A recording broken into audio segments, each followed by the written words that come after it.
ఈరోజే మీరు గమనించండి, ఈరోజే ఎంత వింతగా ఉన్నారు తెలుసా. వీళ్ళ వల్ల యుద్ధాలు ఆగొద్దు, కానీ వీళ్ళ వల్ల మన నెత్తి మీద కుంపలు రాకుండా ఉంటుంది చాలు. కుంపట ఏం చదివారంటే చదవలేదు, వచ్చి ఏం చెప్తారు చెప్పనా, రేపు కానీ నాకు పెళ్లి చేయకపోతే ఆ 3:05 ఉంది, రేపు కానీ నాకు పెళ్లి చేయకపోతేనే చచ్చి. ఇప్పుడు ఆ పిల్లని చేయకపోతే చచ్చిపోతాడంట. అందుకే పుట్టాడు పోటుగాడు. ఈ పోటుగాడు, ఈ స్పైడర్ మ్యాన్ ఎందుకు పుట్టాడంటే, ఇప్పుడు ఆ ఇంటి మీదకి ఈ ఇంటి మీదకి ఆ ఇంటి మీదకి దూకడానికి పుట్టాడు. ఈ పుట్టినోడు ఏమంటాడట, ఇప్పుడు ఆ పిల్లని చేయకపోతే చచ్చిపోయి నడుతున్నాడు. నువ్వు గాలి ఎదవే, నేను కావాలని అంటున్నాను, నువ్వు గాలి ఎదవే. నిన్ను ప్రేమించిందంటే అది, నువ్వు గాలి ఎదవే, నిన్నే ప్రేమించిందంటే అవతల ఎంత సుడిగాలో.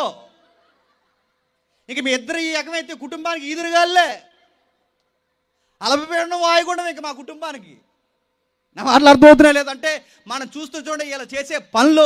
ఇలాగ ఒక వీడియో వచ్చింది, మీరు చూసారు లేదో, పెద్దలు చెప్పిన మాట వినలేదు, గుళ్ళో పెళ్లి చేసుకుని వచ్చారు, అక్కడ నిలబడ్డారు. గౌరవమా, ఎవరు కూతురు అని చెప్పుకుంటే ఎవరు కూతురు, మా కూతురు అని చెప్పుకోగలరా, ఎవరు కొడుకు అని చెప్తే ఎవరు కొడుకు, మా కొడుకు అని చెప్పుకోగలరా. బలవంతంగా వెళ్ళి గుళ్ళో పెళ్లి చేసుకుని ఇంటికి వచ్చి దండలు, ఇది ఒక స్టైల్ అయిపోయిందండి. దండలు చూసుకుని మళ్ళీ ఫోటోలు చూపించి కనబడేలాగా ఏసీ మెల్లో వచ్చి మమ్మల్ని చేర్చుకున్నట్టే పొండ్రాని బయటకన్నా.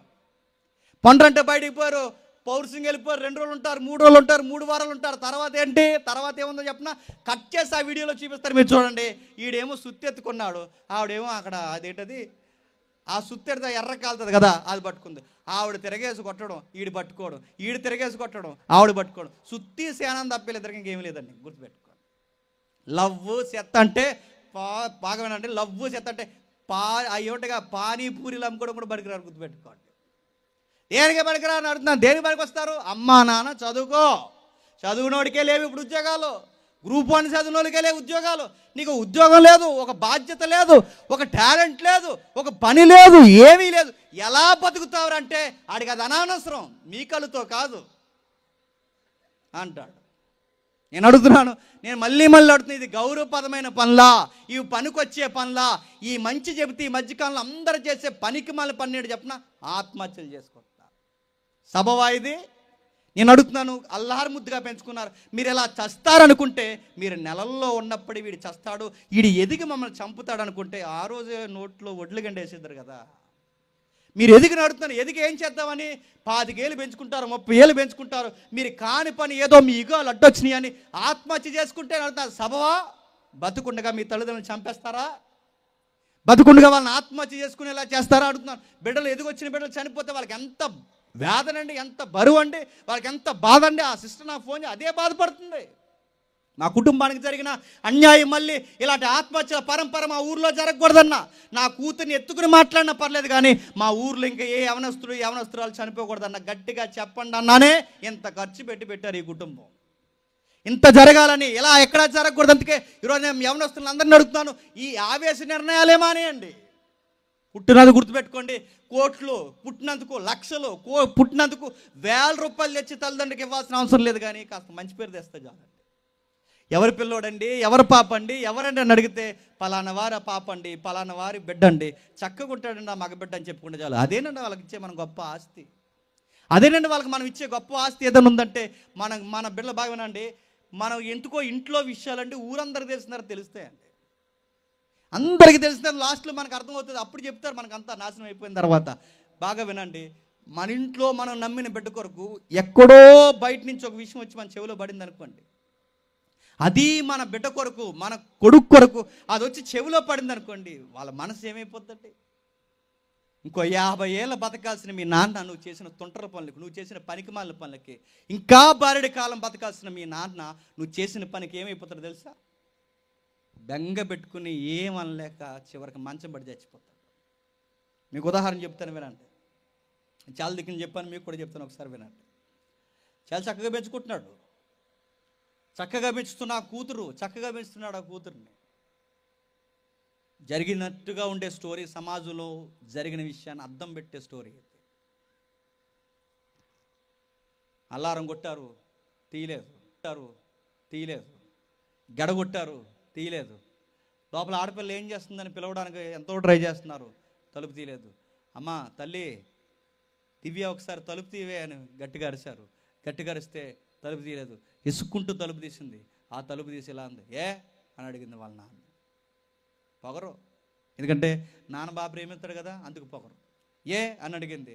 ఏమి లేదమ్మా, ఈరోజు నీ పుట్టినరోజు, హ్యాపీ బర్త్డే తల్లి అంట. తెలుసులే, డోరేసి వెళ్ళిపోండి అంతే. ఈ మధ్య లింగిలింగ్ అంటే 10th క్లాస్ ఫెయిల్ అయిపోయి ఎంత పెద్ద కలట్రామలా ఫీల్ అవుతున్నారని కొంతమంది. వాళ్ళ నాన్న అక్కడ నిలబడి గుర్తుపెట్టుకోండి, అక్కడ నిలబడి అంత ప్రేమించి అర్ధరాత్రి 12 వరకు నిలబడి అమ్మ తలుపు తీయమ్మా, అమ్మ తలుపు తీయమ్మా అని వాళ్ళ అమ్మ, వాళ్ళ నాన్న, వాళ్ళ తమ్ముడు ముగ్గురు కలిసి తలుపు తీ అంటే ఇప్పుడు సీరియస్గా బయటకు వచ్చి అనగానే, ఏమి లేదురా నీ బర్త్డే తల్లి, నీకు జన్మదిన శుభాకాంక్షలు. సరే అమ్మ పడుకో, చాలా చదువుకున్నా అలసిపోయే తల్లి, పొద్దుటే కాలేజీకి వెళ్ళాలి, పడుకో అని అమ్మాయికి తల్లిదండ్రులు కదండి, కూతురు నమ్ముతారు. లోపలికి వెళ్ళిపోయి పడుకో అమ్మంటే లోపలికి పోయింది. పడుకుని ఏం చేస్తుంది, ముసుకార దుప్పటి కప్పి ఇంకొకటితో స్టార్టింగ్ చేస్తుంది. అవతల నుంచి టింగ్ మరి ఒకటి మెసేజ్ పెట్టాడు, హ్యాపీ బర్త్డే డియర్ అని. వెంటనే ఎక్కడ లేని నవ్వు. అమ్మ నాన్న చెప్పిన పుట్టినరోజు శుభాకాంక్షలు నవ్వు రాలేదు, తమ్ముడు చెప్పిన పుట్టినరోజు శుభాకాంక్షలు నవ్వు రాలేదు. ₹10 మెసేజ్ కూడా ఎట్టాడు చూసారు, ఆ మెసేజ్కి నవ్వు వచ్చేసింది, పక్కపక్క నవ్వేసింది. థ్యాంక్ యూ సో మచ్ అని రిప్లై అదిరిపోయింది. చాలా డీప్గా స్టార్ట్ చేసుకుంటున్నారు, ముదిరారు, తొండ ముదిరి అన్నట్టు అంతగా తప్పుడు పని చేయడానికి ముదిరారు. ఎంత భయం లేని పిల్ల అంటే, వాళ్ళ నాన్నకి ఆ ఊర్లో గౌరవం ఉంది, వాళ్ళ నాన్నకి చాలా మర్యాద ఉంది. ఆ పిల్ల ఎంత భయం లేనిదంటే, వాళ్ళ నాన్న కొనిచ్చిన ఫోన్తోనే వాళ్ళ నాన్న కళ్ళు కప్పింది, వాళ్ళ అమ్మ నాన్న కొనిచ్చిన వస్తువులతోనే, వాళ్ళ అమ్మ నాన్న చదివించిన చదువుతోనే ఆ తెలివితేటలతో ఆ తల్లిదండ్రులు కళ్ళు కప్పిస్తుంది. పాడు పని చేసింది. చెప్పా చేయకుండా ఒకరోజు ఇంట్లోంచి వెళ్ళిపోదాం అనుకుని నాన్న ముందే లగేజ్ పెట్టుకుని బయటకు వచ్చింది. నాన్న సోఫా సెట్లో కూర్చుని పేపర్ చదువుకుంటూ అడిగాడు, ఎక్కడికి వెళ్తున్నావు నాన్న అని. ఎక్కర్లేదు డాడీ, ఇక్కడ లాండ్రీ షాప్ దగ్గరికి వెళ్తున్నాను.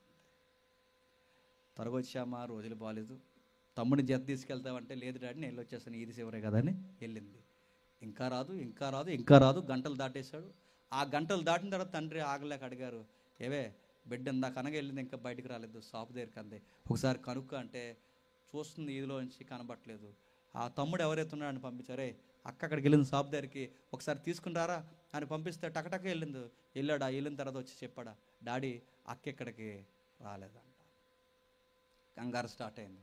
మరి ఎక్కడికి పోయింది, ఏం చేస్తుంది, చెప్పజేయకుండా ఎక్కడికి వెళ్ళిపోయింది. కంగారు అయ్యారు. ఉదయం నుంచి చూస్తున్నారు, మధ్యాహ్నం అయిపోయింది, సాయంత్రం అయిపోయింది, ఇంకా రాదు.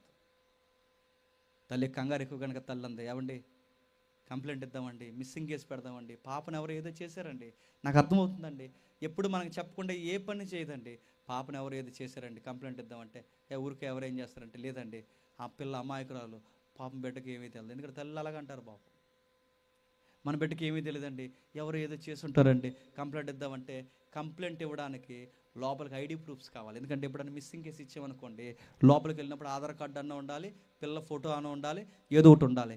ఆ లోపలికి వెళ్ళి ఆ పాప రూమ్లోకి వెళ్ళి ఆ కంప్లైంట్ లెటర్ రాయడానికి లోపల ఏముంటాయని ఎతకడానికి వెళ్తే బయట లోపల టేబుల్ మీద ఒక లెటర్ ఎగురుతూ కనబడింది.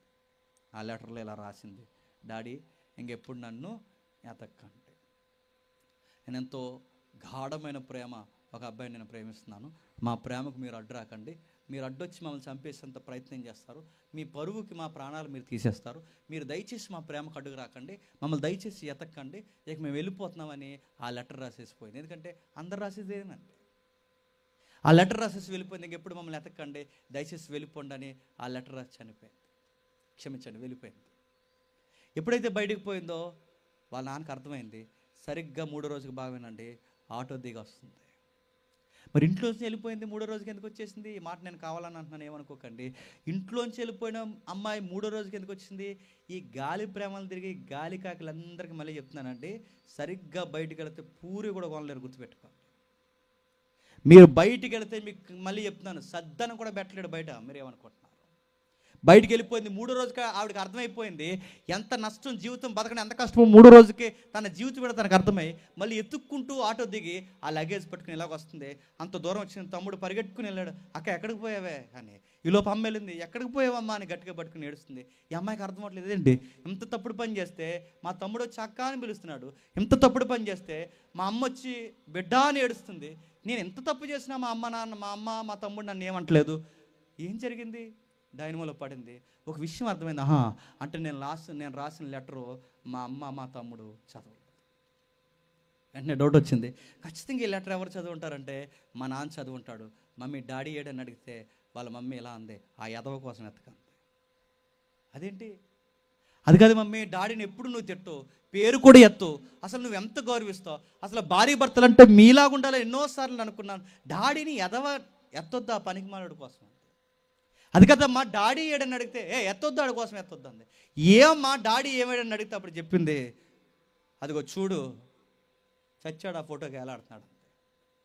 డాడీ చనిపోవడం ఏంటమ్మా, నాన్న చనిపోవడం ఏంటమ్మా, నాన్నకేదో ఏమైందమ్మా, ఎత్తొద్దని చెప్పాను, ఆ పదికి మనోడి కోసం ఎత్తొద్దు, పోయాడు వదిలిపోయింది, నీ జీవితం బాగుంటుంది, నా జీవితం బాగుంటుంది.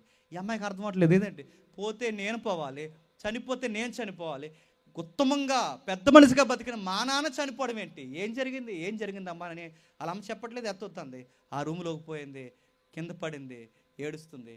ఎప్పుడో ఆ పుట్టినరోజు నాడు వాళ్ళ నాన్న ఇచ్చిన గిఫ్ట్ అలా గుర్తుంది. ఆ గిఫ్ట్ తీసుకోలేదు ఈ అమ్మాయి. ఆ పుట్టినరోజు గిఫ్ట్ ఇస్తే అది మంచం కింద తీసేసింది. ఆ గిఫ్ట్ ఇప్పుడు మంచం కింద పడి ఏడుస్తుంటే ఆ గిఫ్ట్ కనబడింది. నాన్న ఇచ్చిన గిఫ్ట్ ఏంటో అని చూసేసరికి ఆ గిఫ్ట్లో వాళ్ళ నాన్న చనిపోయే ముందు లెటర్ రాసి పెట్టాడు. ఏమని రాసి పెట్టాడంటే, నా బంగారం నువ్వు వస్తావని నాకు తెలుసు, ప్రపంచంలో పిల్లల్ని ఎవరు అర్థం చేసుకోకపోయినా తల్లిదండ్రులుగా మేము అర్థం చేసుకుంటాం అమ్మ, ఎందుకంటే మీ వయసే మేము దాటి వచ్చామని రాశాడు. ఆవేశంలో వయసులో నువ్వేవేవో మాటలు నన్ను అనేసావమ్మా, ఆ రోజే నేను సగం చచ్చిపోయాను. నీ ప్రేమను నేను అర్థం చేసుకోలేనని, నీ ప్రేమను నేను గౌరవించనని, నిన్నేదో నీకు నేను అడ్డం చేశానని, నిన్నే నేను చంపేస్తానన్నావు చూసా, నిన్ను చంపడానికి నేను కనలేదమ్మా, నిన్ను చంపేస్తానన్న మాట అన్నప్పుడే నేను చచ్చిపోయానమ్మా అని రాశాడు. అమ్మ నీకు విషయం చెప్పాలి, నీ ప్రాణాలు తీసేసే తండ్రిగా నన్ను లెక్కగట్టు. ఒక మాటలో చెప్పాలంటే, నన్ను ఒక కిరాయివాడిగా, నన్ను ఒక అంతకుడుగా, నన్నొకడు మూర్ఖుడిగా నా తండ్రి ఇలాంటోడు అన్నట్టు ఒక లెటర్ రాస్తాను. నేను ఎంత ప్రేమిస్తున్నా ఒక మాట చెప్తానమ్మా, నా కూతురు ఎవడో ముక్కు ముఖం తెలియనుడితో 25 ఏళ్ళు పెంచితే లేచిపోయిందని ఊరు వాడ మాట్లాడుకుంటే ఈ వయసు అయిపోయిన గుడ్డు తట్టుకోలేదమ్మా. నువ్వు వచ్చాక చదువుతావు నాకు తెలిసే నేను రాస్తాను. నా కూతురు ఎవరితోనో లేచిపోయిందని ఎవడెవడో మాట్లాడితే, అది నా కూతురు కోసం మాట్లాడితే ఈ గుండె ఈయన తట్టుకునే కన్నా చచ్చిపోవడం మంచిదని నిర్ణయించుకున్నాను. నా కూతురు ఎప్పుడు బంగారమే, ఎవరో ఏదో చేశారు, తనకు అర్థం అవ్వట్లేదు, అందుకు వెళ్ళిపోయిందని నాకు అర్థమైంది తల్లి, నువ్వు వస్తావు చదువుతావు అని తెలుసు, నువ్వు వెళ్ళిపోయావంటే నేను తట్టుకోలేను కనుక, జీవితంలో నువ్వు ఎవరితోనో పోయావంటే ఆ నింద నీ మీద పడకూడదని నేను ఒక నిర్ణయం తీసుకున్నాను తల్లి. నా కూతురు ఇంట్లో నుంచి వెంతుకు వెళ్ళిపోయిందంటే నా కూతురిని నేను లైంగికంగా ఏదిస్తున్నానని ఒక లెటర్ రాసి నేను చచ్చిపోయాను. అందరూ నేను లైంగికంగా ఏదిస్తున్నాను కనుక నువ్వు ఇంట్లోంచి వెళ్ళిపోయావు అనుకుంటారే తప్ప, నీ పరువు కాపాడడానికి నా మీద నిందేసుకుని నేను ఆత్మహత్య చేసుకుని నీ గౌరవం నిలబెట్టేంత పిచ్చు ప్రేమ ఉన్న తండ్రి ఎవరన్నా ఉన్నాడంటే నేనేనమ్మా. నువ్వు వస్తావు చదువుతాను లెటర్ రాసుకున్నాడు. ఏమర్థమవుతుందంటే చదువుతుంటే, కూతురు చేసిన పనికి మాలిన పని తన గౌరవాన్ని నిలబెట్టాలని, తన కూతురు నిందని ఊరువాడ మాట్లాడుకోకూడదని, తన కూతురు మనిషిదే నేనే చెడ్డోడిని, నా వల్లే నా కూతురు ఇంట్లో నుంచి పోయిందని ఆ నింద తన మీదేసుకుని, తన నిందను తన మీదేసుకుని, లేని తన వ్యక్తిత్వాన్ని దిగజార్చుకుని ఆత్మహత్య చేసుకుని చనిపోతుంది తన కూతురుని అన్నాడు. నీ ప్రాణాలు తీసే ప్రేమ కాదమ్మా, నీ ప్రాణాలు నిలబెట్టే ఉత్తమ ప్రేమే ఈ తల్లిదండ్రుల ప్రేమని అర్థం చేసుకో అమ్మా అని రాశాడు. ఇప్పుడు చెప్పండి, 3 రోజుల్లో పంపించేసిన గాలిదో ప్రేమ ఖచ్చితమైనదా? 3 రోజులు 4 రోజుల్లో ముఖం మొత్తి ఇడిపోయే ఈ ప్రేమలు గొప్పవా? 30 సంవత్సరాలు వచ్చినా తప్పులు చేసిన గుండెల్లో పెట్టుకుని మనల్ని పెంచుతున్న ఈ తల్లిదండ్రుల ప్రేమ గొప్పదా? చెప్పండి, ఎవరి ప్రేమ గొప్పదే? ఉదయం పెట్టి సాయంత్రం పెట్టి అవసరాలు ఇచ్చి, చదువులకి డబ్బులు ఇచ్చి, బట్టలు కొని, ఇలాంటి పండుగలు వస్తే మనకన్నా ముందే బిడ్డలకి బట్టలు అవసరం ఉంటాయని ఇన్ని ఆలోచించే ఏల ప్రేమ గొప్పదా? మన డబ్బులు తినేసి మనకు కూడా తిరిగి మనల్ని ప్రేమిస్తామని మనకి గాలి కబుర్లు చెప్పి మనకి చీకటి కమ్మేసేలా మన జీవితాన్ని నాశనం చేసే ఈ లోక ప్రేమలు గొప్పవా? చెప్పండి. ఈ ప్రేమే గొప్పది, తల్లిదండ్రుల ప్రేమ గొప్పది. ఆ తండ్రి ఎంత ప్రేమించకపోతే తన కూతురు కొరకు ప్రాణం పెడతాడు. అందుకే ఈ కూతురికి ఈ తండ్రి ప్రేమ అర్థమవలేదు. ఈ కూతురికి తండ్రికి తగ్గ కూతురికి ఉండలేకపోయింది. పీడగా మారిపోయింది. చివరికి ఆమె చేసిన తప్పుడు నిర్ణయాలకి కూతురు చనిపోవడం కాదండి, తండ్రినే చంపుకుని పిచ్చి పని చేసింది. నేను మళ్ళీ చెప్తున్నాను, వయసులో చెల్లెలు కానీ, నాకన్నా వయసులో ఉన్న అక్కలు కానీ ఎవరైనా ఉంటే మీకు జాగ్రత్త. మీరు చేసే పనులు మీతో పోవు. మనల్ని కన్నందుకు వాళ్ళ కడుపు కోతే కాదు, గుండు కోత మిగిలిస్తే ఆ ఉసురు ఊరకే తగలదు, గుర్తుపెట్టుకోండి. వాళ్ళని ఏడిపించామో, వాళ్ళని బాధ పెట్టామో, వాళ్ళని నిష్ఠూర పెట్టామో బాగుపడతాం అనుకుంటున్నారా? బైబిల్ ఇలా చెప్పింది, తల్లిదండ్రులను నిష్ఠూర పెట్టకండి, తల్లిదండ్రులను బాధ పెట్టకండి, తల్లిదండ్రులను ఇబ్బంది పెట్టకండి, వాళ్ళని ఏడిపించకండి. ఎందుకంటే వీళ్ళని ఏడిపించి మీరు వెళ్ళి ఏరే కాపురం పెడితే మీ కాపురం సుఖం ఉంటుంది అనుకుంటున్నారా?